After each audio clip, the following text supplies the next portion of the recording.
Exactly. And of course, the last thing you want to do is be stuck out on the street with temperatures as cold as they are today. And unfortunately, they're just going to continue to get even colder. Well, at least in terms of the overnight low. So starting off today, not so bad. Nice clear skies. That's going to mean sun is going to warm us up all the way up into those 60s.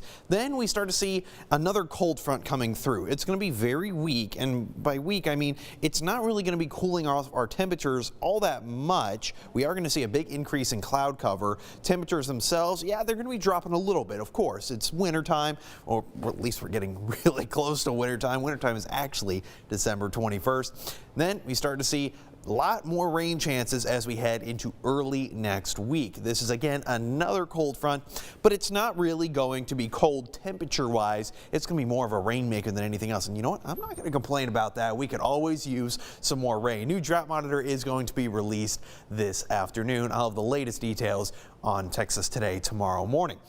High pressure is back in our region. You know what that means? Clear skies, warm temperatures, at least for the afternoon, but you definitely want to start off with that heavier jacket on, given that right now it's 31 degrees in Temple, so it's certainly on the chilly side. But what does it actually feel like, including the humidity and the wind chills? Yeah, it's even colder. Feels like 26 in Temple, Killeen, Marlin, feels like 25 in Waco. Yeah, it's going to be a chilly start for today, but don't worry, just as cool as it is right now, it's going to stay sunny, so that means temperatures warming all the way up to about 60 degrees. Winds are going to remain relatively calm, so we don't need to worry about that all too much. But tonight, well, we're kind of going back in that same kind of pattern, going back into those 30s for the overnight hours. Some frost is certainly going to be possible. Dew points are going to be in those lower 30s, and with very little wind to blow out any of that moisture, yeah, you might see a little bit of frost on the roof, on your car, and also on the grass. And we're not going to see any big warm up anytime soon. You saw that 7A, but let me show you the jet stream. So obviously much of the country right now has been affected by this cold front and just how much cooler temperatures have gotten.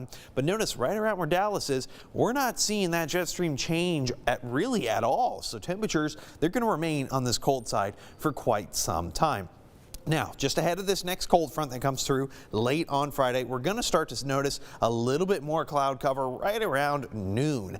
And that's really just going to prevent temperatures from getting all that warm by tomorrow afternoon, getting into those 50s. I see slight chances for some sprinkles, most of which are going to be moving in from the west to the east across the southern half of our viewing area. I have less than 20% coverage, but there is the very small chance to see a few snow flurries.